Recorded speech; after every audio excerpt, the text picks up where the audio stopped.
ಬೆಳಗಿನ ಆಧ್ಯಾತ್ಮಿಕ ಚಿಂತನೆಯನ್ನು ನಾವೆಲ್ಲರೂ ಮಾಡ್ತಾ ಇದ್ದೀವಿ. ಎಷ್ಟು ಪ್ರಶಾಂತವಾದ ವಾತಾವರಣ ಅದ. ಇದಕ್ಕೆ ಸುಪ್ರಭಾತ ಸಮಯ ಅಂತ ಕರೆಯೋದು. ಇದು ಈ ಬೆಳಗು ನಮ್ಮ ಮನಸ್ಸನ್ನು ಪ್ರಸನ್ನಗೊಳಿಸುವಂಥದ್ದು, ನಮ್ಮ ಮನಸ್ಸನ್ನು ಆಹ್ಲಾದಿತಗೊಳಿಸುವಂಥ ವಾತಾವರಣ.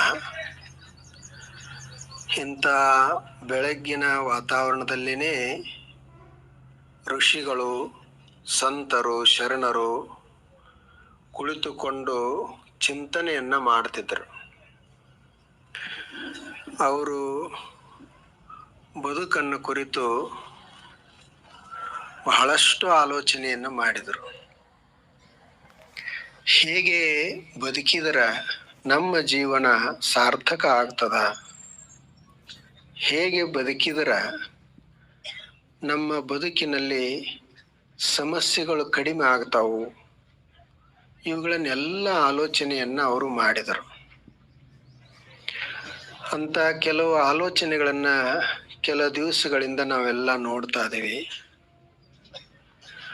ಅದರಲ್ಲಿ ಇವತ್ತೊಂದು ಎಲ್ಲರೂ ಹೇಳುವುದೇನು ಅಂದ್ರೆ, ನಮಗೆಷ್ಟು ಒಳ್ಳೆಯ ಆಲೋಚನೆಗಳು ಮುಖ್ಯ ಅದಾವು, ತಲೆಯಲ್ಲಿ ಒಳ್ಳೆಯ ಆಲೋಚನೆಗಳಿರಬೇಕು, ಅಂದರೆ ವಿಚಾರಗಳಿರಬೇಕು.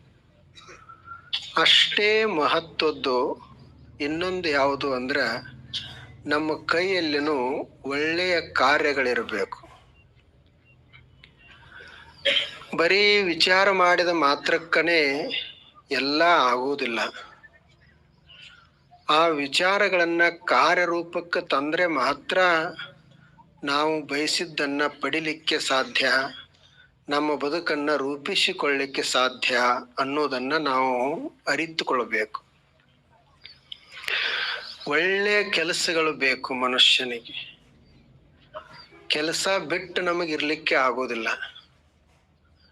ಕಣ್ಣು ಅದಾವು ಅಂದ್ರೆ ನೋಡಬೇಕು, ಕಣ್ಣಿರುವುದನ್ನೇ ನೋಡ್ಲಿಕ್ಕೆ ಅದಾವು, ಕಿವಿಗಳಿರುವುದನ್ನೇ ಕೇಳುವುದಕ್ಕದಾವು, ಕಾಲುಗಳಿರುವುದು ನಡೆಯುವುದಕ್ಕದಾವು. ಅವೇನು ಬರೀ ಪೂಜೆ ಮಾಡ್ಕೊಳ್ಳಿಕ್ಕಿಲ್ಲ. ಇವುಗಳನ್ನೆಲ್ಲ ನಮಗೆ ಬಳಸಂತಾನೆ ದೇವರು ಸೃಷ್ಟಿ ನಮಗೆ ಕೊಟ್ಟಿರುವುದು. ಇನ್ನು ಇವುಗಳನ್ನು ನಾವು ಒಳ್ಳೆಯದಕ್ಕಾಗಿ ಬಳಸಬೇಕು. ನಾವು ಕೆಲಸ ಮಾಡಿ ಪಡಿಬೇಕು, ಇನ್ನೊಬ್ಬರಿಂದ ಬೇಡಿ ಪಡೆಯುವುದಲ್ಲ. ನಮಗೆ ಏನೇನು ಮಾಡಬೇಕು, ಕೆಲಸ ಮಾಡಲಿಕ್ಕೆ ಸಹಾಯಕ ಸಲಕರಣೆಗಳು ಬೇಕು, ಅವುಗಳನ್ನೆಲ್ಲ ದೇವರು ನಮಗೆ ಕೊಟ್ಟಿದ್ದ. ಕಾಶ್ಮೀರದಲ್ಲಿ ಒಬ್ಬ ಹೆಣ್ಮಗಳು ಆಗಿ ಹೋದಳು. ಆಕೆದೂ ಸಣ್ಣ ವಯಸ್ಸಿನಾಗನೇ ಮದುವೆ ಆಯಿತು. ಬಹಳ ಬಡತನ ಇತ್ತು. ಗಂಡ ಮನೆಯಲ್ಲಿ ಒಬ್ಬ ದುಡಿಯುವವ. ಅವತ್ತು ದುಡಿದ್ರೆ ಮಾತ್ರ ಅವ್ರದ್ದು ಸಂಸಾರ ನಡೀತಿತ್ತು. ಅವರಿಗೆ ಒಬ್ಬ ಹೆಣ್ಣು ಮಗಳು. ಮನೆಯಾಗ ಒಂದು ಆಕಳ ಸಾಕಿದ್ರು. ಆತ ಗಂಡ ದಿನಾಲು ಕೆಲಸಕ್ಕೆ ಹೋಗ್ತಿದ್ದ. ದುಡಿದು ಅವತ್ತು ಎಷ್ಟು ಬೇಕು ಅಷ್ಟು ತರ್ತಿದ್ದ. ಆ ಬಳಿಕ ಕೆಲವು ದಿವಸಗಳ ನಂತರ ಏನೋ ಆಕಸ್ಮಿಕ ಅನಾರೋಗ್ಯದಿಂದ ಗಂಡ ತೀರ್ಕೊಂಡ. ಅವಾಗ ಇವ್ರ ಮನೆಯಲ್ಲಿ ಯಾರೂ ದುಡಿಯೋರಿಲ್ಲ. ಬಹಳ ನೋವಾಯಿತು ಆ ಹೆಣ್ಮಗಳಿಗೆ. ಸಂಸಾರವನ್ನು ನಡೆಸುವುದು ಹೇಗೆ? ಮನೆಯಲ್ಲಿ ಏನು ಅದೊಂದು ಆಕಳಿತ್ತು. ಆ ಆಕಳು ಒಂದಿಷ್ಟು ಹಾಲು ಕೊಡ್ತಿತ್ತು. ಅದರ ಹಾಲನ್ನು ಮಾರಾಟ ಮಾಡಿ ಎಷ್ಟು ಬರ್ತದ ಅಷ್ಟರಲ್ಲೇ ಜೀವನ ಸಾಗಿಸಲಿಕ್ಕೆ ಶುರು ಮಾಡಿದರು. ಅದು ಒಳ್ಳೆಯವರಿಗೆ ಪರೀಕ್ಷೆಗಳು ಬಹಳಷ್ಟು ಬರ್ತಾವ. ಮತ್ತು ದೇವರು ಪರೀಕ್ಷೆಗಳನ್ನು ನಮ್ಮಲ್ಲಿರುವಂಥ ವಿಶೇಷತೆಯನ್ನು ತೋರಿಸುವುದಕ್ಕಾಗಿಯೇ ಪರೀಕ್ಷೆಯನ್ನ ಆತ ಹಾಕ್ತಾನೆ. ಅದು ಆಕಳು ಸಹಿತ ಕೆಲವು ದಿವಸಗಳ ನಂತರ ತೀರ್ಕೊಂಡಿತ್ತು. ಆ ಬಳಿಕ ಆಕೆ ಮತ್ತು ಮಗಳು, ಸಣ್ಣ ಮಗಳು ಆಕೆ, ಏನ್ ಮಾಡಬೇಕು, ಆಕೆಗೆ ದುಡಿಯೋದು ಗೊತ್ತಿರಲಿಲ್ಲ. ಆದ್ರ ಮನಸ್ಸಿನಾಗಿ ವಿಚಾರ ಏನು ಬರ್ತಿತ್ತು, ಯಾರ ಕಡೆಯೇ ಬೇಡಿ ಇಸ್ಕೊಳ್ಳೋನೇನು, ಭಿಕ್ಷಾ ಬೇಡೋನೇನೋ ಅಂತ. ಇನ್ನೊಂದು ಮನಸ್ಸು ಹೇಳ್ತಾ ಆಕೆದು, ಭಿಕ್ಷೆ ಯಾರು ಬೇಡ್ತಾರ, ಯಾರು ಅಶಕ್ತರಿರ್ತಾರ ಅವರು ಭಿಕ್ಷೆ ಬೇಡ್ತಾರ. ಮತ್ತು ಭಿಕ್ಷೆ ಕೊಡುವವರು ಸಹಿತ ಯಾರಿಗೆ ಭಿಕ್ಷೆ ಕೊಡ್ತಾರ, ಯಾರು ದೀನರಿರ್ತಾರ, ಯಾರು ದುರ್ಬಲರಿರ್ತಾರ ಅವರಿಗೆ ಭಿಕ್ಷೆ ಕೊಡ್ತಾರ. ಮತ್ತು ಅವ್ರು ಭಿಕ್ಷೆ ಬಿಡುವಂತ ಅಧಿಕಾರ ಅದ. ನಾವು ಎಷ್ಟು ಸಶಕ್ತ ಶರೀರವನ್ನು ಪಡ್ಕೊಂಡೇವಿ, ಆದ್ದರಿಂದ ಭಿಕ್ಷಾ ಬೇಡೋದು ಬೇಡ, ಏನಾದ್ರೂ ಮಾಡಿ ವಿಶೇಷತೆಯನ್ನು ಒಂದಿಷ್ಟು ಕೆಲಸ ಮಾಡಬೇಕು ಅಂತ ಆಕೆ ಯೋಚನೆ ಮಾಡ್ತಿದ್ದಳು. ಅವಾಗ ಒಂದು ದಿವಸ ವಿಚಾರ ಮಾಡುವಾಗ ಆಕೆ ಒಂದು ಟೊಪ್ಪಿಗೆ ನೋಡಿದಳು. ಅದು ಕಾಶ್ಮೀರಿ ಟೊಪ್ಪಿಗೆ. ಆಕೆಗೆ ಅನಿಸ್ತು, ಈ ಕಾಶ್ಮೀರಿ ಟೊಪ್ಪಿಗೆಯನ್ನ ತಯಾರು ಮಾಡಬೇಕು ಮನೆಯೊಳಗ ಅಂತ. ಅದಕ್ಕೇನೇನು ಬೇಕಾಗ್ತದ, ನೂಲ, ದಾರ, ಸೂಜಿ ಎಲ್ಲ ತಂದು ತಾನೇ ಒಂದು ಕಾಶ್ಮೀರದ ಟೊಪ್ಪಿಗೆಯನ್ನ ತಯಾರು ಮಾಡಿದಳು. ಅದು ಬಜಾರಕ್ಕೆ ಹೋಯ್ತು, ಬಹಳ ಬೇಡಿಕೆ ಬಂತು ಅದಕ್ಕೆ. ಹಾಗೇ ಬೆಳಿತಾ ಹೋಯ್ತು. ಸಣ್ಣಂಗೆ ಬಡತನ ದೂರ ಆಗ್ಲಿಕ್ಕೆ ಶುರು ಆಯ್ತು,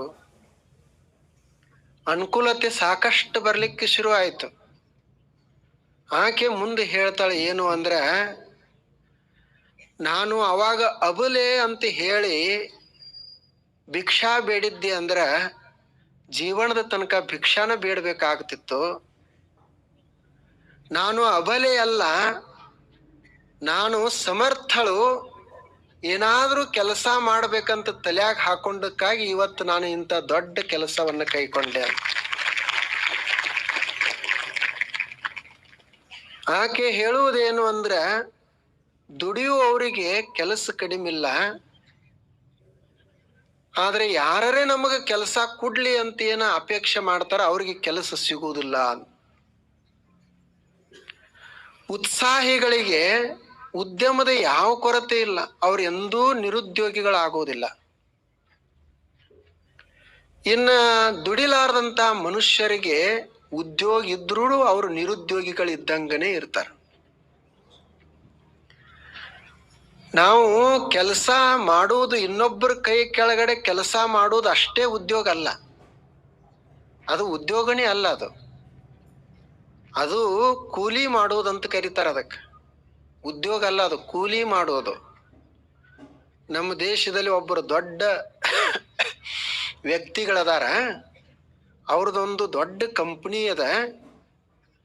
ಅವ್ರ ಕಂಪನಿಯಲ್ಲಿ 1,00,000 ಜನ ಹುಡುಗರಿಗೆ ಕೆಲಸ ಕೊಟ್ಟಾರ. ಅವರು ಒಂದು ಸಲ ಹೆಮ್ಮೆಯಿಂದ ಹೇಳ್ಕೊಳ್ತಿದ್ರಂತ, ನಾನು 1,00,000 ಜನರ ಹುಡುಗರಿಗೆ ಕೆಲಸ ಕೊಟ್ಟನಿ, ಬಹಳ ದೊಡ್ಡ ಸಾಧನೆ ಮಾಡಿದೆ ಅಂತಂದ್ರಂತ. ಅವಾಗ ಇನ್ನೊಬ್ಬ ಮನುಷ್ಯ ಏನು ಹೇಳಿದ ಅವ್ರಿಗೆ, ನೀವೇನೋ 1,00,000 ಜನ ಹುಡುಗರಿಗೆ ಕೆಲಸ ಕೊಟ್ರಿ, ಇದು ನಿಮ್ಮದು ಭಾರಿ ದೊಡ್ಡ ಸಾಧನೆ ಅಂತ ನೀವು ಭಾವಿಸ್ತೀರಿ. ಆದ್ರೆ ಅವರು 1,00,000 ಜನ ಹುಡುಗರೆಲ್ಲ ಕೂಲಿ ಮಾಡವ್ರಾದ್ರು. ಅವರು ನಿಮ್ಮಂಗ 1,00,000 ಜನ ಮತ್ತ ಜನರಿಗೆ ಕೆಲಸ ಕೊಡೋರಾಗಲಿಲ್ಲ, ಕೂಲಿ ಮಾಡವ್ರಾದ್ರು. ನೀವು 1,00,000 ಜನರನ್ನ ಕೂಲಿಕಾರರನ್ನಾಗಿ ಮಾಡಿದ್ರಿ, ಕೆಲಸಗಾರರನ್ನಾಗಿ ಅಲ್ಲ, ಉದ್ಯಮದಾರರನ್ನ ಅಲ್ಲ. ನೀವು ಉದ್ಯಮದಾರರಾದ್ರಿ, ಆದ್ರೆ ಅವರು ಉದ್ಯಮದಾರ ಆಗ್ಲಿಲ್ಲ. ಅಂದ್ರೆ ನಾವು ಇನ್ನೊಬ್ಬರು ಹೇಳಿದಂಗ ಅಷ್ಟೇ ನಾವು ಮಾಡ್ತಿದ್ದೀವಿ ಅಂತಂದ್ರೆ ನಮ್ದು ಬರೀ ಅದು ಕೂಲಿ, ಅದು ಚಾಕ್ರಿ ಇದ್ದಂಗ. ಅದು ನಾವು ಕೆಲಸ ಮಾಡಬೇಕು ಸ್ವತಂತ್ರವಾಗಿ. ಈ ಜಗತ್ತಿನೊಳಗ ಕೆಲಸ ಇರ್ಲಾರ್ದ ಬದುಕ್ಲಿಕ್ಕೆ ಆಗಂಗಿಲ್ಲ. ಎಲ್ಲಾ ಕೆಲಸ ನಡೆದದ. ಇವು ಏನು ಹೂಗಳ ಹೀಗ ಅರಳಿ ಬರ್ಬೇಕಾದ್ರೆ ಸುಮ್ನೆ ಬರ್ತಾವೆ? ನಾವು ಮಂತ್ರ ಹಾಕಿದ್ರ? ಎಲ್ಲಾ ಭೂಮಿಯಿಂದ ಹಣ್ಣು ಬರ್ಬೇಕಾದ್ರೆ ಸುಮ್ನೆ ಬರ್ತದೆ ಏನು? ಆ ರೈತ, ದುಡಿವಂತ ರೈತ, ಅವನು ಯಾಕಪ್ಪ ನಾ ದುಡಿಬೇಕು, ಇಷ್ಟು ಕಷ್ಟ ಯಾಕೆ ಪಡಬೇಕು ಅಂತ ಆತ ಯೋಚನೆ ಮಾಡಿದ್ದಂದ್ರ, ಇದು ದುಡಿಯೋದು ಬಹಳ ಇದು ಕೆಟ್ಟದ್ದು, ಇದೊಂದು ನಮಗೆ ಶಾಪ ಅಂತ ತಿಳ್ಕೊಂಡು ನಾವು ದುಡಿಲಾರ್ದನ್ನ ಬಿಟ್ಟಿದ್ದ ಅಂದ್ರ ನಮಗ ಹಣ್ಣು ಎಲ್ಲಿಂದ ಸಿಗ್ತಿತ್ತು? ದುಡಿಯುವುದು ಶಾಪ ಅಲ್ಲ, ದುಡಿಯುವುದು ಅದು ವರ. ದುಡಿಯಲಾರದೇ ಇರುವುದು ಶಾಪ. ನೋಡ್ರಿ, ಅದು ದುಡಿಮೆ ಬಹಳ ಅವಶ್ಯಕವಾದದ್ದು. ಗೀತೆಯಲ್ಲಿ ಹೇಳ್ತಾರೆ, ನಹಿ ಕಶ್ಚಿತ್ ಕ್ಷಣಮಪಿ ಜಾತು ತಿಷ್ಟತ್ಯ ಕರ್ಮಕೃತ್. ಈ ಜಗತ್ತಿನೊಳಗ ಕೆಲಸ ಇರ್ಲಾರದ ಒಂದು ಕ್ಷಣನೂ ಯಾವುದೂ ಇರುವುದಿಲ್ಲ.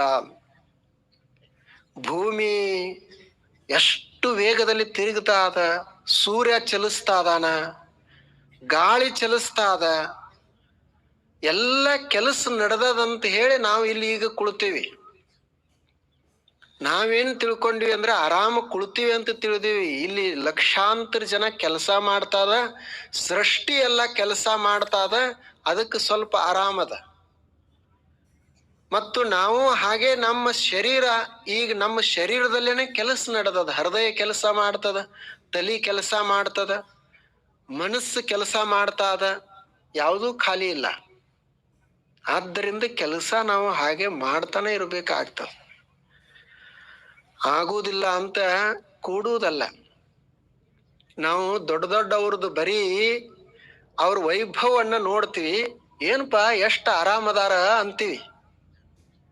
ಈಗ ಅವರೆಲ್ಲ ನಮ್ಮ ಹುಡುಗರು ಕ್ರಿಕೆಟ್ ಆಡೋರು ನೋಡ್ತಾರಲ್ಲ, ಅವರು ದೊಡ್ಡ ದೊಡ್ಡ ಮನೆಗಳು, 300-400 ಕೋಟಿ ರೂಪಾಯಿದ ಮನೆ, ಆ ಬಳಿಕ ಕೋಟಿ ಕೋಟಿ ಬೆಲೆ ಬಾಳುವ ಕಾರ್ ಗಾಡಿ, ಆನಂತರ ಅವ್ರು ಬೆಲೆ ಬಾಳುವಂತ ವಸ್ತುಗಳು, ಇದನ್ನೆಲ್ಲ ನೋಡಿ ಏನ್ ಅವ್ರದ್ದು ಲಕ್ಕಿಪ, ಎಂತ ಲಕ್ ಅವ್ರದ್ದು, ಎಂತ ನಸೀಬ ನೋಡ್ರಿ, ಎಷ್ಟು ಗಳಿಸಿದ್ರು ಅಂತೀವಿ.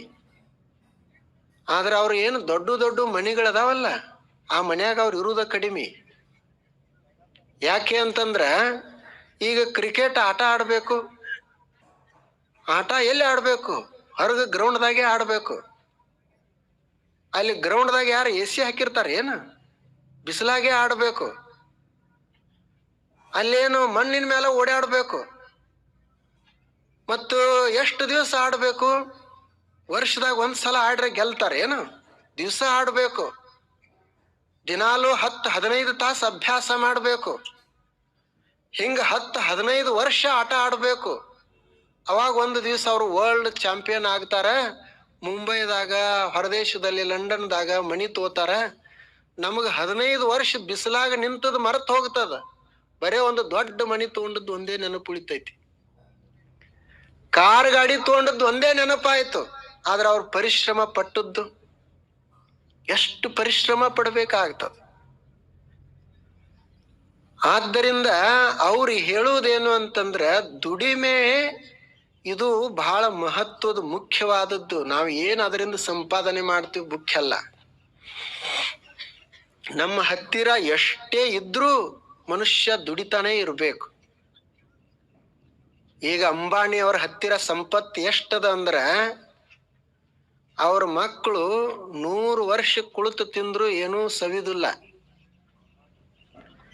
ಅವ್ರದ್ದು ಆಸ್ತಿ 2025 ಈಗ 9.5 ಲಕ್ಷ ಕೋಟಿ ಅದ. ಅಂದ್ರ ನಮ್ಮ ಕರ್ನಾಟಕದ ಬಜೆಟ್ 4 ಲಕ್ಷ ಕೋಟಿ ಅದ. ಅವ್ರದ್ದು ಕರ್ನಾಟಕದ ಬಜೆಟ್ದಕ್ಕಿಂತ 2 ಪಟ್ಟು ಹೆಚ್ಚು ಬರೀ ಒಬ್ಬ ಮಣಿತನದವ್ರದ್ದು ಐತಿ. ಅವ್ರಿಗಿರೋರು 2 ಮಕ್ಕಳು. ದಿನಾಲು 10 ಕೋಟಿ ರೂಪಾಯಿ ಖರ್ಚು ಮಾಡಿದ್ರು 100 ವರ್ಷಕ್ಕ ಬರೀ ಒಂದು 7-8 ಲಕ್ಷ ಕೋಟಿ ಇಷ್ಟೇ ಆಗ್ತದ. ದಿವಸ 10 ಕೋಟಿ ಖರ್ಚು ಮಾಡಿದ್ರು 10 ರೂಪಾಯಿ ಅಲ್ಲ, 10 ಲಕ್ಷ ಅಲ್ಲ. ಆದರೂ ಅವರು ದಿನಾಲು 8 ತಾಸು ಬಿಡ್ಲಾರ್ದಂಗ ಕೆಲಸ ಮಾಡ್ತಾರ. ಮತ್ತು ಎಲ್ಲಿ ಉಳಿಸ್ಲಿಕ್ಕೆ ಪ್ರಯತ್ನ ಬರ್ತದ ಅಲ್ಲಿ ಉಳಿಸ್ಲಿಕ್ಕೆ ಪ್ರಯತ್ನ ಮಾಡ್ತಾರ. ಮದ್ವಿ ಮಾಡ್ತಾರ, ಅದು ಭಾರಿ ದೊಡ್ಡ ಮದುವೆ ಅಂತ ನಮಗನಿಸ್ತದ ಅವ್ರ ದೃಷ್ಟಿಯಲ್ಲಿ. ಆದ್ರೆ ಮದುವೆ ಏನೂ ಅಲ್ಲ. ಅವ್ರು ಒಂದು 100 ಕೋಟಿ ರೂಪಾಯಿ ಖರ್ಚು ಮಾಡ್ತಾರ, ಅವರ ಆದಾಯದ 1000 ಕೋಟಿ. ನಮ್ಮದು ಏನೂ ಆದಾಯ ಇರುವುದಿಲ್ಲ, ಸಾಲ ಮಾಡಿ ನಾವು ಮದುವೆ ಮಾಡ್ಕೊಳ್ತೀವಿ. ಆ ಸಾಲ ಮುಟ್ಸಾಕನೆ ಮುಂದೆ 10-12 ವರ್ಷ ದುಡಿಬೇಕು. ಯಾರೇ ಕಡಿಮೆ ಆಗಿತ್ತಲ್ಲ ಅಂತ ಹೇಳಿ ಅಂದಾರಲ್ಲ ಅಂತ ಹೇಳಿ ನಮಗೆ ಚಿಂತೆ. ನೋಡ್ರಿ ಹೇಗಿರ್ಬೇಕು. ಆದ್ದರಿಂದ ನಾವು ದೊಡ್ಡವರಾದರೂ ನಮಗೆ ಕೆಲಸ ಬಹಳ ಮುಖ್ಯ. ವರ್ಕ್ ಬಹಳ ಮುಖ್ಯ. ವರ್ತ್ ಅಲ್ಲ, ಸಂಪತ್ತಲ್ಲ, ಬೆಲೆ ಅಲ್ಲ. ನಾವು ಇದನ್ನು ಶರೀರ ಪಡೆದುಕೊಂಡಿದ್ದು ಅದಕ್ಕಂದ್ರೆ ಇದನ್ನು ಬಳಸಲಿಕ್ಕೆ. ತಲೆ ಅದ ಅಂದ್ರೆ ಚಲೋ ಚಲೋ ವಿಚಾರಗಳನ್ನು ಕೇಳಬೇಕು. ಸಾಕಷ್ಟು ಸಂಪತ್ತು ಇರಬಹುದು, ಇರ್ಲಿಕ್ಕಿಲ್ಲ, ಅದರದ್ದು ವಿಚಾರ ಮಾಡೋದು ಬೇಡ. ತಲೆ ಅದ ಬಳಸ್ಬೇಕಲ್ಲ, ಕೈಗಳು ಬಳಸ್ಬೇಕಲ್ಲ. ಹಾಗೆ ಇದೊಂದು ಏನದ ಅಂತಂದ್ರೆ ದುಡಿಯುವುದಂತದೊಂದು ಉದ್ಯಮೇನೈವ ಹಿ ಸಿದ್ಧಂತಿ ಕಾರ್ಯಾಣಿ ನ ಮನೋರಥೈಹಿ ನಹಿ ಸುಪ್ತಸ್ಯ ಸಿಂಹಸ್ಯ ಮುಖೇ ಪ್ರವಿಶಂತಿ ಮೃಗಾಹ. ಅರಣ್ಯದೊಳಗೆ ಒಂದು ಸಿಂಹ ಅದ, ಅದು ಅರಣ್ಯದ ರಾಜ. ಅರಣ್ಯದ ರಾಜ ಇದ್ರೂ ತನ್ನ ಹೊಟ್ಟಿಗಾಗಿ ಬೇಟೆ ಆಡ್ಲೇಬೇಕು. ನಾ ರಾಜ ಅದನೆಂತ ತಿಳಿದು ಉಳಿದ ಪ್ರಾಣಿ ಪಕ್ಷಿಗಳು ಬಂದು ಸಿಂಹದ ಬಾಯಿ ಒಳಗೆ ಯಾವ ಬೀಳುವುದಿಲ್ಲ. ಹಾಗ ಮನುಷ್ಯ ಉದ್ಯಮೇನೈವ ಹಿ ಸಿದ್ಧಂತಿ ಕಾರ್ಯಾಣಿ. ಕಾರ್ಯಗಳು ಯಾವಾಗ ಈಡೇರ್ತಾವಂದ್ರೆ ಉದ್ಯಮ ಮಾಡಿದ್ರೆ ಕೆಲಸಗಳು ಏರಿಡ್ತಾವ. ನಾ ರಾಜ ಅದನ್ನೇ ಬಂದು ಎಲ್ಲಾ ಬೀಳ್ಳಿ ಅಂತಂದ್ರೆ ಎಲ್ಲ ಬರುವುದಿಲ್ಲ. ನಮಗೆ ಎಷ್ಟಾಗ್ತದ ಅಷ್ಟು ಮಾಡೋಣ. ಬಹಳ ಶಕ್ತಿ ಮೀರಿ ಮಾಡ್ಬೇಕಂತಲ್ಲ, ಎಷ್ಟಾಗ್ತದ ಅಷ್ಟು. ಒಂದು ಹೆಜ್ಜೆ. ಅವರು ಉಳಿದವರು 1000 ಹೆಜ್ಜೆ ನಡೀತಿದ್ದಂದ್ರೆ ನಾವು ಒಂದು ಹೆಜ್ಜೆ, ಒಂದು ಸಣ್ಣ ಕೆಲಸ ಮಾಡೋದು. ಉಳಿದವರು ಲಕ್ಷಾಂತರ ಜನರಿಗೆ ಅನ್ನ ಹಾಕ್ತಿದ್ರಂದ್ರೆ ನಾವು ಒಬ್ಬರಿಗೆ. ಅವರು 1000 ಜನರಿಗೆ ಪ್ರೇರಣೆ ಆಗಿದ್ರಂದ್ರೆ ನಾವು ಒಬ್ಬರಿಗೆ. ಅಷ್ಟೇ ಸಣ್ಣ ಕೆಲಸ ಮಾಡೋದು. ಆ ಒಂದು ಸಣ್ಣ ಕೆಲಸ ನಮ್ಮನ್ನ ದೊಡ್ಡವರನ್ನಾಗಿ ಮಾಡ್ತದ. ಪಿಪೀಲಿಕಾ ಗಚ್ಚನ್ ಪಿಪೀಲಿಕಾ ಯಾತಿ ಶತಾನಾಮ್ಯಪಿ ಅಗಚ್ಚನ್ ವೈನತೆಯೋ ಅಪಿ ಪದಮೇಕಂ ನ ಗಚ್ಚತಿ ಅಂತ. ಒಬ್ರು ಸುಭಾಷಿತ್ಕಾರ ಹೇಳ್ತಾರ, ಮಾಡುವಂತ ಮನುಷ್ಯ ಇದ್ದ ಅಂದ್ರ ಏನೆಲ್ಲ ಮಾಡ್ತಾನಂತ.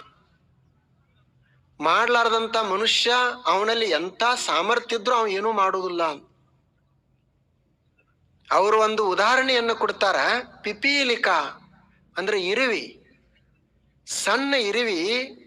ಅದು ಒಂದೊಂದು ಹೆಜ್ಜೆ ಇಟ್ಕೋಂತ ಹೊರಟಿತು ಅಂದ್ರ ಯೋಜನಾನಾಂ ಶತಾನ್ಯಪಿ 100 ಯೋಜನೆಗಳವರೆಗೆ ಹೋಗ್ತದಂತ ನಡೆಯುವುದು.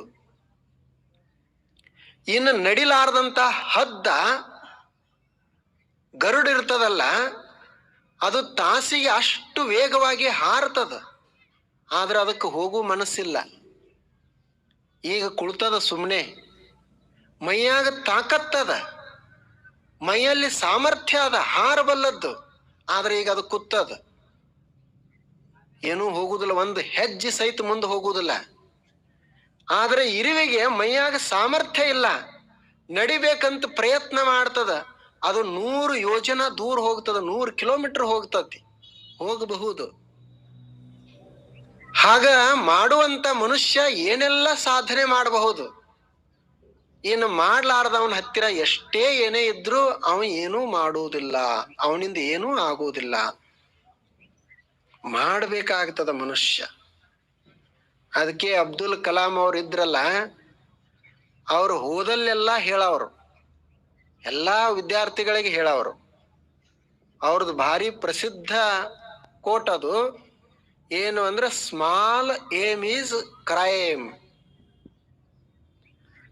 ಅಪರಾಧ ಅಂದ್ರೆ ಏನಪ್ಪಾ ಅಂದ್ರೆ ಸ್ಮಾಲ್ ಏಮ್, ಸಣ್ಣ ಕನಸು ಕಾಣುವುದನೇ ಅಪರಾಧ. ದೊಡ್ಡ ಕನಸು ಕಾಣಬೇಕು ಅಂತ ಹೇಳವ್ರು. ನಾನು ಏನೋ ದೊಡ್ಡ ವಿಜ್ಞಾನಿ ಆಗಬೇಕು, ದೊಡ್ಡ ವ್ಯಕ್ತಿ ಆಗಬೇಕು ಅಂತ ಕನಸಿರ್ಬೇಕು. ನನ್ನಿಂದ ಏನೂ ಆಗುವುದಿಲ್ಲ, ನಾನು ಎದಕ್ಕೂ ಬಾತಕ್ಕಬಾರದವ ಅಂತ ತಿಳ್ಕೊಂಡಾದ ಅದೇ ಅಪರಾಧ, ಅದೇ ಕ್ರೈಮ್. ಇನ್ನೊಬ್ಬರನ್ನ ಹೊಡಿದಷ್ಟೇ ಕ್ರೈಮ್ ಅಲ್ಲ, ಇದು ಸಹಿತ ಒಂದು ಕ್ರೈಮ್, ಅಪರಾಧ ಅಂತ ಅವ್ರು ಹೇಳ್ತಿದ್ರು. ಬೇಕದು ಒಂದು ಮನುಷ್ಯನಲ್ಲಿ ಇಚ್ಛೆ ಬೇಕು, ಏನ್ರ ಒಂದಿಷ್ಟು ಮಾಡಬೇಕು, ತಿಳ್ಕೊಳ್ಬೇಕು, ಕಲಿಬೇಕು ಅಂತ ಅಪೇಕ್ಷೆ ಬೇಕು. ಅವ ಏನೂ ಮಾಡ್ಲಾರ್ದವ ಏನ್ ಕಲ್ತು ಏನ್ ಮಾಡೋದೈತಿ ಅಂತ ಹೊಚ್ಕೊಂಡು ಮಲ್ಕೊಂಡ್ ಬಿಡ್ತಾನ. ಏನ್ ಮಾಡಿ ಏನ್ ಮಾಡೋದೈತಿ ಅಂತ ಹೊಲಕ್ಕೆ ಹೋದ್ರ ಅದು ಹೊಲ ಹಣ್ಣು ಕೊಡ್ತದ.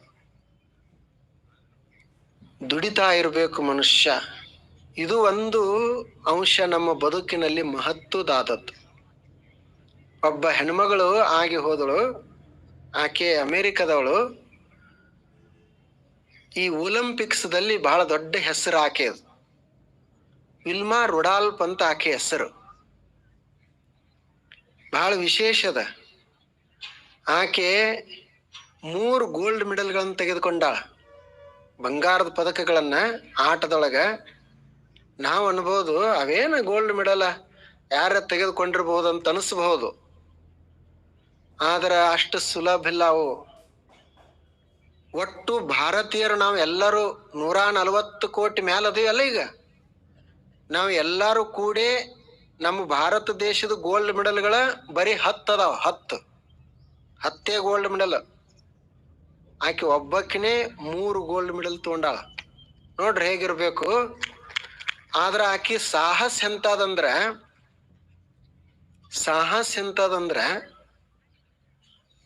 ಆಕೆ 1940ರಲ್ಲಿ ಹುಟ್ಟಿದಳು. ಅವ್ರ ತಂದೆಗೆ 2 ಹೆಂಡ್ರು ಮತ್ತು 22 ಜನ ಮಕ್ಕಳು. ಈಕೆ 20ನೇಯವಳು. ಹುಟ್ಟಿದ ನಂತರ ಆಕೆಗೆ ಪ್ಯಾರಾಲಿಸಿಸ್ ದಂಗ ಒಂದು ರೋಗ, ಅದು ಪೂರ್ತಿ ಹಾಸಿಗೆಯನ್ನೇ ಹಿಡಿದು ಏಳ್ಲಿಕ್ಕೆ ಆಗ್ತಿರ್ಲಿಲ್ಲ. ಅವ್ರ ತಂದೆ ಸಹಾಯ ತೆಗೆದುಕೊಂಡು, ಇನ್ನೊಬ್ಬರು ಸಹಾಯ ತೆಗೆದುಕೊಂಡು ಹಾಸಿಗೆ ಮೇಲಿಂದ ಎದ್ದು ಕೂಡ್ತಿದ್ದಳು. ಈಕೆ ಏನೇನು ಜೀವನದಾಗ ನಡೆಯುವುದಿಲ್ಲನೇ ಅಂತಿದ್ರು. 12 ವರ್ಷದ ಹುಟ್ಟಿದ ಬಳಿಕ 12 ವರ್ಷಕ್ಕೆ ಆಕೆಗೆ ನಡಿಲಿಕ್ಕೆ ಬಂತು. ಅಲ್ಲಿ ತನ ಇಲ್ಲ. 1940ರೊಳಗೆ ಹುಟ್ಟಿದಳು. 12 ವರ್ಷ ತನಕ ಹಾಸಿಗೆ, ಅದೇ ಬರೇ ನಡೆಯುವುದು ಅಷ್ಟೇ ಕೆಲಸ. ಮುಂದ ಓಡುವುದು, ಸ್ವಲ್ಪ ಶಾಲೆಯಲ್ಲಿ ಓಡುವುದು ಶುರು ಮಾಡಿದಳು. 1940ರಲ್ಲಿ ಒಲಿಂಪಿಕ್ಸ್ ಆಟ ನಡೀತು. ಅಂದ್ರೆ ಆಕೆಗೆ ಅವಾಗ 20 ವರ್ಷ. 1960ರಲ್ಲಿ ಆ ಒಲಿಂಪಿಕ್ಸ್ದಲ್ಲಿ ಒಂದ ದಿವಸದಾಗ 3 ಗೋಲ್ಡ್ ಮೆಡಲ್. 100 ಮೀಟರ್ ಓಟದಲ್ಲಿ 1 ನಂಬರ್, 200 ಮೀಟರ್ ಓಟದಲ್ಲಿನೂ 1 ನಂಬರ್, 400 ಮೀಟರ್ ರಿಲೇದಲ್ಲಿ 1 ನಂಬರ್. 3 ಒಂದೇ ದಿವಸ ಆಟ ನಡೆದದ ಇತಿಹಾಸದಲ್ಲಿ. ಅದು ಇವತ್ತೊಂದು ನಾಳೆ ಒಂದು ವಾರ ಬಿಟ್ಟಂತ ಹೀಗಲ್ಲ, ಆವತ್ತೇ ಎಲ್ಲ. ನೋಡ್ರಿ ಆಕೆ ಹೆಣ್ಮಗಳದ ಎಷ್ಟು ಜಿದ್ದಿರ್ಬೇಕು. ಶರೀರದಲ್ಲಿ ಪಾರ್ಶ್ವವಾಯು ಆದರೂ ಆಕೆ ಹಿಂಜರಿಲಿಲ್ಲ. ಅದು ಒಂದು ರೀತಿಯ ಛಲ ಅಂತ ಕರೀತಾರೆ. ಸಾಹಸ ಅಂತ ನಾವು ಎದಕ್ಕೆ ಕರಿತೀವಿ ಅಂದ್ರೆ ಇದಕ್ಕೆ ಸಾಹಸ ಅಂತೀವಿ. ನಮ್ಮಲ್ಲಿ ಒಬ್ಬ ಸಣ್ಣ ಬಾಲಕಿ ಅದಾಳ. ಆಕೆಗೆ ಹೋದ ವರ್ಷ ಅರ್ಜುನ ಪ್ರಶಸ್ತಿ ಸಿಕ್ತು. ಶೀತಲಾದೇವಿ ಅಂತ ಆಕೆ ಹೆಸರು. ಪ್ಯಾರಾ ಒಲಿಂಪಿಕ್ಸ್ದೊಳಗೆ ಆಕೆಗೆ ಕಂಚು ಸಿಕ್ಕದ. ಅರ್ಜುನ ಪ್ರಶಸ್ತಿಯನ್ನ ಕೊಟ್ಟರು ಮೊನ್ನೆ ದ್ರೌಪದಿ ಮುರ್ಮು ಅವರಿಗೆ, ರಾಷ್ಟ್ರಪತಿಯವರು. ಆಕೆದ ಏನು ವಿಶೇಷತೆ ಅಂದ್ರೆ ಎರಡೂ ಕೈನೇ ಇಲ್ಲ, ಮುಂಗೈವರೆಗೆ ಕೈನೇ ಇಲ್ಲ. ಆಕೆ ಬಡತನದಲ್ಲಿ ಬೆಳೆದವಳು, ಕಾಲಿನಿಂದ ಬಿಲ್ಲು ವಿದ್ಯೆ ಕಲಿಬೇಕಂತ ಪ್ರಯತ್ನ ಮಾಡಿದಳು. ಆದ್ರೆ ಆಕೆಗೆ ಕಲಿಸೋರು ಯಾರು ಇಲ್ಲ, ಯಾಕಂದ್ರೆ ಇಲ್ಲಿವರೆಗೆ ಕಾಲಿನಿಂದ ಯಾರು ಮಾಡಿಲ್ಲ. ಎಲ್ಲರೂ ಕೈಯಿಂದ ಬಿಲ್ಲು ವಿದ್ಯೆ ಮಾಡೋರಿಗೆ ಕೋಚ್ ಅದಾರ, ಈಕೆಗೆ ಯಾರು ಕೋಚ್ ಇಲ್ಲ. ಹಣ ಖರ್ಚು ಮಾಡಿ ಏನ್ರ ಮಾಡೋಣಂದ್ರೆ ಹಣ ಇಲ್ಲ. ದೊಡ್ಡ ದೊಡ್ಡ ಸಿನಿಮಾ ನಟರು, ಉದ್ಯಮದಾರ ಕಡೆಯಿಂದ ಹಣ ಪಡೆದುಕೊಂಡು ಅಭ್ಯಾಸ ಮಾಡಿ ಕಾಲಿನಿಂದ ಬಿಲ್ಲು ವಿದ್ಯೆಯನ್ನು ಕಲಿತಳು. ಆಕೆಗೆ ಗ್ರೌಂಡು ಇರಲಿಲ್ಲ ಕಲಿಲಿಕ್ಕೆ, ಮತ್ತು ಎಲ್ಲ ಅನುಕೂಲತೆ ಇರಲಿಲ್ಲ. ಎಲ್ಲಿ ಕಲಿತಿದ್ರು ಅಂದ್ರೆ ಏಕಲವ್ಯನಂಗ ಕಾಲಾಗ ಬಿಲ್ ಹಿಡಿದು ಬಾನ್ ಹಿಡಿದು ಗಿಡಕ್ಕೆ ಬಾನ್ ಹೊಡೆಯೋದು, ಗಿಡಕ್ಕೆ ಬಾನು ಹೊಡೆದು ಬಿಲ್ಲು ವಿದ್ಯೆಯನ್ನು ಕಲಿತಳು. ಆರ್ಚರಿ ವಿದ್ಯೆಯಲ್ಲಿ ಆಕೆಗೆ ಅರ್ಜುನ ಪ್ರಶಸ್ತಿ ಸಿಕ್ತು. ನೋಡ್ರಿ ಹೇಗಿರ್ಬೇಕು ಹೆಣ್ಮಗಳು.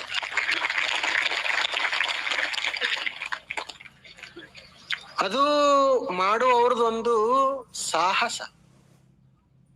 ಹಾಗೆ ನಮಗೆ ಏನೇನು ಕೆಲಸಗಳ ಸಿಗ್ತಾವ, ನಾವು ಅದನ್ನ ಮಾಡ್ಬೇಕು.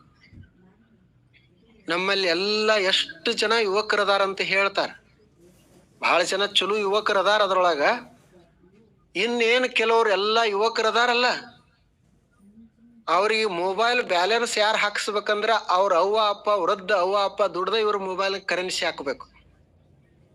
ಅವ್ರ ಯುವಕರು, ಅವ್ರ ತಾಯಿ ತಂದಿಗಳ ಹಳ್ಳ್ಯಾಗ ದುಡಿತಾರ, ಇವ್ರ ಕೆಲಸ ಇಲ್ಲ ಅಂತ ತಿರುಗಾಡ್ತಿರ್ತಾರ. ನೋಡ್ರಿ ಹೇಗಿರ್ಬೇಕು. ಮತ್ತು ಅದರೊಳಗ ಎಲ್ಲ ಸರ್ಕಾರದವರು, ಕೇಂದ್ರ ಸರ್ಕಾರದವರು, ರಾಜ್ಯ ಸರ್ಕಾರದವರು ಎಲ್ಲರೂ ಪುಕ್ಕಟ್ಟೆ ಕೊಡ್ತಾರ, ಎಲ್ಲರೂ ಕೊಡ್ತಾರ. ಅದು ಏನ್ ಮಾಡ್ತೈತಿ, ನಮ್ಮ ಮನಸ್ಸಿನೊಳಗ ಕೀಳರಿಮೆಯನ್ನು ಉಂಟು ಮಾಡ್ತದ. ಯಾಕಪ್ಪ ನಾವು ಯಾಕೆ ಪುಕ್ಕಟ್ಟ ತಗೋಬೇಕು? ಒಂದು ನಮ್ಮ ಮನಸ್ಸಿನಲ್ಲಿ ಕೀಳರಿಮೆ ಬಂತು, ಆನಂತರ ದುಡಿಲಾರದ ಶರೀರದಲ್ಲಿ ಶಕ್ತಿನೂ ಹೋಯ್ತು. ಅದನ್ನೇ ಅವರು ನಮ್ಮ ವಸ್ತುಗಳಿಗೆ ಬೆಲೆ ಕೊಟ್ಟಿದ್ರಂದ್ರ, ಅಥವಾ ನಾವು ದುಡಿದದ್ದು ಕೆಲಸಕ್ಕನೆ ಪಗಾರ ಹೆಚ್ಚು ಕೊಟ್ಟಿದ್ರಂದ್ರ, ನಾವು ದುಡಿದು ತೊಗೊಂಡಿ ಅನ್ನುವಂತ ಹೆಮ್ಮೆ ಇರ್ತದ. ಪುಕ್ಕಟ್ಟೆ ಯಾಕೆ ಬೇಕು ನಮಗ? ಈಗ ಆಸ್ಪತ್ರೆಗೆ ಹೋದಿವು, ಫ್ರೀ ಹಾಸ್ಪಿಟಲ್ ಖರ್ಚು. ಮತ್ತೆಲ್ಲೋ ಬಸ್ಸಿಗೆ ಹೋದಿವು, ಪುಕ್ಕಟ. ಯಾಕೆ ಪುಕ್ಕಟ? ನಾವೇ ಖರ್ಚು ಮಾಡಿ ತಿರುಗಾಡ್ತೀವಲ್ಲ. ನಮಗೆ ಶ್ರೀಶೈಲಕ್ಕೆ ಹೋಗೋದಿತ್ತು, ತಿರುಪತಿಗೆ ಹೋಗೋದಿತ್ತು, ಮತ್ತೆಲ್ಲೋ ಬಸ್ಸಿಗೆ ಹೋಗೋದಿತ್ತು. ಅಂದ್ರೆ ಏನ್ ಇವ್ರು ಕೊಟ್ಟಾಗನೇ ನಾವು ಅಲ್ಲಿ ದರ್ಶನಕ್ಕೆ ಹೋಗವ್ರದ? ಏನಿಲ್ಲ. ಇಲ್ಲ, ಇವ್ರಿಗೆ ಈಗ ಅನುಕೂಲತೆ ಆಯ್ತು, ಪಾಪ ಎಂದೂ ಹೋಗಿಲ್ಲ ಇವರು, ಅದಕ್ಕೆ ಇವ್ರಿಗೆ ಇಷ್ಟೆಲ್ಲ ಈಗ ಖರ್ಚು ಮಾಡಿ ಕಳ್ಸಾಕತ್ತೀವಿ ಅಂತ ಹೇಳಿದ್ರ, ಏನ್ ಇವ್ರು ಬಂದಾಗನೇ ಹೋಗ್ಯಾರನ್ ಎಲ್ಲರೂ? ಅಲ್ಲಿ ಮೈಸೂರು ಯಾರು ನೋಡಿಲ್ಲ ಇಲ್ಲಿವರೆಗೆ? ಯಾರು ಬಸ್ಸಿಗೆ ತಿರುಗಾಡಿಲ್ಲ ಏನ್ ಇಲ್ಲಿವರೆಗೆ? ಟ್ರೇನಕ್ಕೆ ಹೋಗಿಲ್ಲ ಏನ್ ಯಾರು? ಆದ್ದರಿಂದ ಇದು ಚಲೋ ಅಲ್ಲ. ನಾವು ಕೆಲಸ ಮಾಡಿದಕ್ಕ ಫಲ ಕೊಡಬೇಕು, ಅವನನ್ನು ಪ್ರೋತ್ಸಾಹಿಸಬೇಕು. ಅಂತ ಕೆಲಸಗಾರರ ಸಂಖ್ಯೆ ಹೆಚ್ಚಾಗ್ತದೆ, ದುಡಿಯೋರ ಸಂಖ್ಯೆ ಹೆಚ್ಚಾಗ್ತದೆ. ಬೇಡುವವ್ರ ಸಂಖ್ಯೆ ಹೆಚ್ಚಾಗಬಾರದು, ದುಡಿಯೋರ ಸಂಖ್ಯೆ ಹೆಚ್ಚಾಗ. ಆ ಮನಸ್ಥಿತಿ ಭಾವ ಮನುಷ್ಯನಲ್ಲಿ ಬರಬೇಕು. ರೈತರಿಗೆ ನಮಗ ತಿಂಗಳಕ್ಕ 6,000, ವರ್ಷಕ್ಕೆ 6,000, 2,000 ಹೀಗೆ ಕೊಡುವುದಲ್ಲ. ನಾವು ದುಡಿದದ್ದು ಬೆಲೆಗೆ, ವಸ್ತುವಿಗೆ ಬೆಲೆ ಕೊಡೋದು, ಅದನ್ನಿನ್ನು ಸ್ವಲ್ಪ ಹೆಚ್ಚಿಗೆ ರೊಕ್ಕ ಕೊಟ್ಟುಕೊಂಡು ತೊಳೋದು. ಸಲಕರಣೆಗಳು ಹತ್ತಿದ್ದು ಅಂದ್ರೆ ಅದಕ್ಕೆ ಕಡಿಮೆ ಖರ್ಚ. ಅವಾಗ ಅವ ರೈತ, ನಾನು ದುಡಿದದ್ದು ಇದು, ಹೆಮ್ಮೆಯಿಂದ ಅದನ್ನ ನಾನು ಬಳಸ್ತೀನಿ ಅನ್ನುವಂಥ ಭಾವ ಅವನಲ್ಲಿ ಬರ್ತದೆ. ಇದು ಒಂದು ಕೆಲಸ. ನಾವು ದುಡಿತಾ ಇರಬೇಕು, ಒಳ್ಳೆಯದನ್ನ ಕೆಲಸ ಮಾಡೋದು. ಅದ್ರ ಜೊತೆಗೆ ಇದು ಒಳ್ಳೆಯ ಕೆಲಸ ಏನದಲ್ಲ, ಅದು ಬಹಳ ಮುಖ್ಯ. ಕೆಟ್ಟ ಕೆಲಸ ಮಾಡೋದಲ್ಲ, ಕೆಟ್ಟ ಕೆಲಸ ಮಾಡುವುದಲ್ಲ. ನಾವು ಕೆಲಸ ಮಾಡುವುದದ ಅಂತ ತಿಳಿದು ನಮ್ಮ ಮನಸ್ಸಿಗೆ ಬಂದಂಥದ್ದು ಮಾಡೋದಲ್ಲ. ಈ ದೇವನ ಸಂಹಿತೆ, ಸಂವಿಧಾನ ಬಹಳ ಕಠೋರ ಆದ. ಅದು ಎಲ್ಲರನ್ನ ದಂಡಿಸ್ತದ, ಯಾರನ್ನೂ ಬಿಡುವುದಿಲ್ಲ. ನಾವೆಲ್ಲರೂ ಅಂತಿರ್ತೀವಿ, ನಾವು ಕೆಟ್ಟದ್ದನ್ನೇ ಏನೂ ಮಾಡಿಲ್ರಿ, ಬಹಳ ಒಳ್ಳೇದು ಮಾಡ್ತೀವಿ, ಆದರೂ ಸಹಿತ ನಮಗೆ ತೊಂದರೆಗಳು ಬರ್ತಾವ, ಕಾಡ್ತದ, ಯಾಕೆ ಅಂತೀವಿ. ಇದಕ್ಕೆ ಅನೇಕ ಕಾರಣಗಳಿರಬಹುದು. ಆದ್ರೆ ಒಂದಂತೂ ನಿಶ್ಚಿತ ಅದ, ಏನು ಅಂದ್ರೆ ನಾವು ಏನು ಬಿತ್ತುತ್ತೀವಿ ಅದನ್ನ ಬೆಳಿತೀವಿ. ಗೋಧಿ ಬಿತ್ತಿದ್ವಿ ಅಂದ್ರೆ ಗೋಧಿನೇ ಬೆಳಿಬೇಕು, ಜೋಳ ಬಿತ್ತಿದ್ವಿ ಅಂದ್ರೆ ಜೋಳನೇ ಬೆಳಿಬೇಕು. ಗೋಧಿ ಬಿತ್ತಿ ಜೋಳ ಬಂತು ಅಂತ ಹೇಳಕ್ ಆಗಂಗಿಲ್ಲ, ಜೋಳ ಬಿತ್ತಿ ಗೋಧಿ ಬಂದತಿ ಅಂತ ಯಾರು ಹೇಳಿಲ್ಲ. ಆದ್ದರಿಂದ ಏನೇ ಕಾರಣ ಇರಬಹುದು, ಅದಕ್ಕೆ ಏನು ಅನೇಕ ಕಾರಣಗಳಿರಬಹುದು. ನಾವು ಮಾತ್ರ ಈಗ ಚಲೋ ಕೆಲಸ ಮಾಡ್ತಾನೆ ಇರಬೇಕು. ನಮಗೆ ಹಾನಿ ಆಗ್ತದ ಅಂತ ಹೇಳಿ ಕೆಟ್ಟ ಕೆಲಸ ಮಾಡುವುದಲ್ಲ. ನೋಡ್ರಿ, ಈಗ ದೇವರ ಸಂವಿಧಾನ ಮತ್ತು ಈ ಮನುಷ್ಯನ ಸಂವಿಧಾನ ಬಹಳ ಅದು ಕಠೋರ ಇರ್ತದ. ನಿಮಗೆ ಉದಾಹರಣೆ, ಸ್ವಾಮಿಗಳೇ ಇರಲಿ ಅಥವಾ ಸಮಾಜದಲ್ಲಿ ಎಂಥ ಪ್ರಭಾವಿನ ಇರಲಿ, ತಪ್ಪು ಮಾಡಿದ್ರಂದ್ರೆ ಶಿಕ್ಷೆ ಆಗಲೇಬೇಕಲ್ಲ. ಈಗ ದರ್ಶನ್ ಅನ್ನೋರೊಬ್ರು ಜೈಲ್ದಾಗ ಅದಾರ ನೋಡ್ರಿ, ಅವ್ರೇನೋ ಒಂದು ತಪ್ಪು ಮಾಡ್ಯಾರ ಅಂತ ಇಟ್ಕೊಳ್ಳೋಣ, ಅವರ ಪ್ರಭಾವ ಎಷ್ಟು, ಹಣ ಏನು ಕೊರತಿಲ್ಲ ಅವರಿಗೆ. ರಾಜಕಾರಣಿಗಳು ಅವ್ರ ಪ್ರಚಾರಕ್ಕಾಗಿ ಇವ್ರನ್ನ ಕರೆಸ್ಕೊಳ್ತಿದ್ರು. ಈಗ ಎಲ್ಲರದು ಅಪೇಕ್ಷೆ ಐತಿ ಅವರು ಒಳಗಿರಬಾರ್ದು ಅಂತ, ಆದ್ರೂ ಒಳಗದಾರ. ಯಾಕಂದ್ರೆ ಬಾಬಾ ಸಾಹೇಬ್ ಅಂಬೇಡ್ಕರ್ ಸಂವಿಧಾನ ಅದು ಬಿಡುವುದಿಲ್ಲ. ಇನ್ನು ಇವರು ಬಾಬಾ ಸಾಹೇಬ್ ಅಂಬೇಡ್ಕರ್ ಸಂವಿಧಾನನ ಇಟ್ಟು ಕಠೋರ ಇರ್ಬೇಕಾದ್ರ, ಇಂಥ ಪ್ರಭಾವಿ ಮನುಷ್ಯನನ್ನೇ ಅದು ಒಳಗಿಡ್ಬೇಕಾದ್ರ ದೇವರ ಸಂವಿಧಾನ ಅದು ಎಷ್ಟು ಕಠೋರವಾಗಿರ್ಬೇಕು. ಇನ್ನೂ ಇಲ್ಲಿ ವಸೀಲಿ ನಡೀತದ. ನಮ್ಮಂತವ್ರು ಸ್ವಾಮಿಗಳು ವಸೀಲಿ ಹೇಳಿ ಹೊರಗೆ ಬರ್ತಾರ, ರೊಕ್ಕ ಕೊಟ್ಟು ಹೊರಗೆ ಬರ್ತಾರ. ಆದ್ರ ಆ ದೇವನ ಸಂವಿಧಾನದಿಂದ ಯಾರೂ ಹೊರಗೆ ಬರುವುದಿಲ್ಲ. ಅದು ಎಲ್ಲರಿಗೆ ಅಲ್ಲಿ ಶಿಕ್ಷೆ ಅನುಭವಿಸಲೇಬೇಕು. ನಾವು ಮಾಡಿದ್ದನ್ನ ನಾವು ಅನುಭವಿಸಲೇಬೇಕು. ಆದ್ದರಿಂದ ನಾವು ಒಳ್ಳೆ ಕೆಲಸಗಳನ್ನ ಮಾಡಬೇಕು. ಅದು ನಮ್ಮ ಫಲ ನಿರ್ಧಾರ ಆಗೋದನ್ನು ಬಹಳ ಸೂಕ್ಷ್ಮ ಐತಿ, ಅದು ಬಹಳ ಸೂಕ್ಷ್ಮದ. ಅದು ಅಷ್ಟು ಹಿಂಗ ಐತಿ ಅಂತ ನಿರ್ಧಾರ ಹೇಳುವುದನ್ನು ಬಹಳ ಕಷ್ಟ ಅದು. ಒಬ್ಬ ಅಜ್ಜಿ ಇರುವೆಗಳಿಗೆ ಸ್ವಲ್ಪ ಏನ್ರೆ ಹಾಕೋಣ ಅಂತ ಸಕ್ರೆ ಹಾಕ್ತಿದ್ದಳು. ಅವೆಲ್ಲ ಇರುವೆ ಬಂದು ಸಕ್ರೆ ತಿಂತಿದ್ದು. ಆ ದಾರಿಯಿಂದ ನಡ್ಕೊಂತ ಹೋಗುವಂತ ಮನುಷ್ಯ ಆತ ಇರುವೆಗಳನ್ನು ತುಳಿದ, ಎಲ್ಲ ಇರುವೆಗಳು ಸತ್ತು. ಈಗ ಇರುವೆ ಕೊಂದದ್ದು ಪಾಪ ಬಂತಲ್ಲ, ಇದು ಯಾರಿಗೆ ಕೊಡ್ಬೇಕು? ಅಜ್ಜಿಗ ಏನ್ ಅವ್ರಿಗೆ ತುಳಿದವ್ರಿಗೆ? ಅವ್ರ ದಾರಿಯಿಂದ ಹೊಂಟಾರ, ಅವ್ರದ್ದು ದಾರಿ ಅದು ಹೋಗುವುದು. ಇವು ದಾರಿಯಲ್ಲಿ ಹೋಗ್ಬಾರ್ದು ಇರುವೆಗಳು. ಇನ್ನು ಅಜ್ಜಿ ಪಾಪ ಹಾಕಿ ಸಕ್ರೆ ಹಾಕ್ಯಾಳ, ಚಲೋ ಆಗ್ಲಿ ಅಂತ ಸಕ್ರೆ ಹಾಕ್ಯಾಳ. ಯಾರಿಗೆ ಇದ್ರ ಫಲ ಕೊಡ್ಬೇಕು? ಅದನ್ನು ಬಹಳ ಸೂಕ್ಷ್ಮದ. ಅದಕ್ಕೆ ಒಂದು ಕಥೆ ಹೇಳ್ತಾರ. ಒಬ್ಬ ಸಾಧು ಇದ್ದ, ಹೀಗೆ ಒಂದು ಮನೆಗೆ ಭಿಕ್ಷಾಕ್ ಹೋದ. ಅಲ್ಲಿ ಒಬ್ಬ ಸಣ್ಣ ಹೆಣ್ಮಗಳು, ಮನೆಯೊಳಗೆ ಏನೂ ಇರ್ಲಿಲ್ಲ, ಸಾಧುಗೆ ಏನು ಕೊಡ್ಬೇಕು ಅಂತ ಏನೂ ಇರ್ಲಿಲ್ಲ. ಆಕಿ ಯೋಚಿಸಿದಳು, ಸಾಧುಗಳು ಬಂದಾರ, ಹಂಗ ಹೆಂಗ್ ಕಳಿಸೋದು, ಚಹಾರೆ ಮಾಡೋನು, ಅದಕ್ಕೆ ಹಾಲು ತರುನು ಅಂತ ಹೇಳಿ ಅಲ್ಲೇ ಸಮೀಪದಾಗ ಒಬ್ಬ ಕುರಿ ಬಿಟ್ಟಿದ್ದ. ಈಕೆ ಹಾಲು ತರ್ಲಿಕ್ಕೆ ಹೋದಳು. ಅವನಿಗೆ ಒಂದಿಷ್ಟು ಹಾಲು ಕೊಡು ಅಂತ ಕೇಳ್ಕೊಂಡ್ಲು. ಅವನ್ ಕುರಿ ಕಾಯುವ ಹಾಲು ಕೊಟ್ಟ. ಅದನ್ನ ಗಡಿಗ್ಯಾಗ ಹಾಕೊಂಡು ತೊಗೊಂಡ್ ಬರ್ತಿದ್ದಳು ಮನೆಗೆ. ಮ್ಯಾಲೊಂದ ಹದ್ದು ಹೊಂಟಿತ್ತು. ಆ ಹದ್ದ ಬಾಯೊಳಗೆ ಒಂದು ಹಾವು ಹಿಡ್ದಿತ್ತು. ಆ ಹಾವಿನ ವಿಷ ಕೆಳಗೆ ಬೀಳ್ತಿತ್ತಲ್ಲ, ಅದು ಈ ಗಡಿಗ್ಯಾಗ ಬಿತ್ತು. ಆಕೆ ಹಂಗೆ ಹಾಲು ತಂದು ಚಹಾ ಮಾಡಿ ಚಹಾದಾಗ ಹಾಲು ಹಾಕಿ ಸಾಧುಗೆ ಕೊಟ್ಲು. ಅದು ವಿಷ ಇತ್ತು, ಸಾಧು ಸತ್ತ. ಊರಾಗೆಲ್ಲ ಮಂದಿ ಬೈದ್ರು, ಆ ಹೆಣ್ಮಗಳಿಗೆ ಬೈದ್ರು, ಸಾಧುಗೆ ಬೈದ್ರು, ಇವರೆಲ್ಲ ಬೈದು ಮುಗಿಸಿದ್ರು. ಆದ್ರೆ ಇನ್ನು ಶಿಕ್ಷೆ ಆಗಬೇಕಲ್ಲ ಅಲ್ಲಿ. ಈ ಸಾಧುನ ಕೊಂದು ಪಾಪ ಯಾರಿಗೆ ಕೊಡುವುದು ಅಂತ ಚರ್ಚೆ ನಡೀತು. ಆ ಹೆಣ್ಮಗಳಿಗೆ ಕರೆಸಿದ್ರ ಮ್ಯಾಲ, ನೀನು ಸಾಧುನ ಹತ್ಯೆ ಮಾಡ್ಯದಿ, ಆ ಪಾಪ ನಿನಗೆ ಬರ್ತೈತಿ ಅಂತ. ಆಕೆ ಹೇಳಿದ್ರು, ನಾ ಏನ್ ತಪ್ಪು ಮಾಡೇನಿ? ನಮ್ಮ ಮನೆಗೆ ಅವ್ರು ಬಂದ್ರು, ಏನೋ ಕುಡ್ಲಾರ್ದ ಹಂಗ ಕಳ್ಸೋದ್ ಹೆಂಗಂತ ನಾ ಚಹಾ ಮಾಡಿ ಕೊಟ್ರ ನನಗೆ ಹೆಂಗ ಪಾಪ ಬರ್ತೈತಿ? ಹಾಲು ಕೊಟ್ಟವನ್ ದೋಷ ಇರ್ಬೇಕು, ಕುರಿ ಕಾಯವಂದ ಅವನಿಗೆ ಕೊಡ್ರಿ ಅಂತ ಆಕಿ ಹೇಳಿದಳು. ಅವನಿಗೆ ಕರೆಸಿದ್ರು. ಆತ ಹೇಳಿದ ನಂದೇನ್ ದೋಷದ? ಆಕೆ ಕೇಳಿದಳು, ಹಾಲು ನಾ ಕೊಟ್ಟೆ. ಆ ಬಳಿಕ ಇದ್ರಾಗ ವಿಷ ಹಾಕಿದ ಹಾವಿಗೆ ಕರೆಸಿದ್ರು. ಹಾವು ಹೇಳ್ತು, ನಂದು ವಿಷ ಇದ್ದದ್ದು ಸರಿ, ನಾನೇ ವಿಷ ಅದ್ರಾಗ ಹಾಕೇನಿ, ಆದ್ರೆ ನಾ ಏನು ಹಾಕಬೇಕಂತ ಹಾಕಿಲ್ಲ.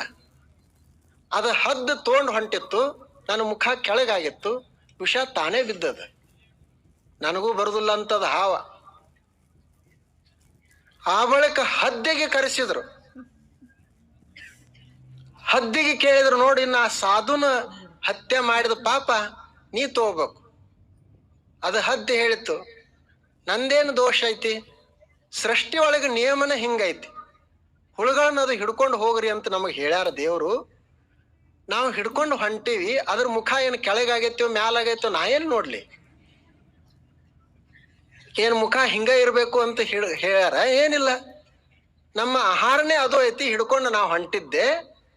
ಅದಕ್ಕೆ ಅದ್ರ ವಿಷ ಬಿದ್ರ ನಂದು ಹೆಣ್ಣು ತಪ್ಪೈತಿದ್ರೊಳಗ ನನಗೆ ಯಾಕೆ ಪಾಪ ಅಂತ ಅದು ಹದ್ದು ಜೋರಾಗಿ ಕೇಳಿತು. ಅವ್ರಿಗೆ ಪಾಪ ಕೊಡೋರಿಗೆ ಬಹಳ ಚಿಂತೆ ಆಯ್ತು, ಯಾರಿಗೆ ಹಾಕುದು ಇದನ್ನ, ಯಾರ ಅಕೌಂಟ್ಗೆ ಹಾಕುದು ಅಂತ. ಅವಾಗ ಅದ್ರಾಗ ಒಬ್ಬ ಹುಷಾರ್ ಮನುಷ್ಯ ಇದ್ದ. ಅವ ಹೇಳ್ದ, ತಡೀರಿ ಅಂದವ, ಇವ್ರಿಗೆ ಯಾರಿಗೆ ಹಾಕಕ್ ಹೋಗ್ಬೇಡ್ರಿ, ಆ ಊರಾಗ ಒಂದು 4-8 ಮಂದಿ ಕಟ್ಟಿ ಕೂತು ಮಾತಾಡೋರಿದ್ರು. ಆಕೇನು ಹೆಣ್ಮಗಳು ಚಲೋ ಇದ್ದಳೇನು, ಸಾಧುಗರಿ ಬುದ್ಧಿ ಬರಬಾರ್ದೇನು ಅಂತ ಹೇಳಿ ಕಟ್ಟಿ ಮೇಲೆ ಕೂತು ಮಾತಾಡೋರಿದ್ರು. ಅವ್ರಿಗೆ ಆಡ್ಕೊಳ್ಳೋರಂತಾರ. ಅವರು ಖಾಲಿ ಇದ್ರು, ಇದನ್ನೆಲ್ಲ ಪಾಪ ಅವ್ರ ಅಕೌಂಟಿಗೆ ಹಾಕಿ ಬಿಡ್ರಿ ಅಂತ ಹೇಳಿ.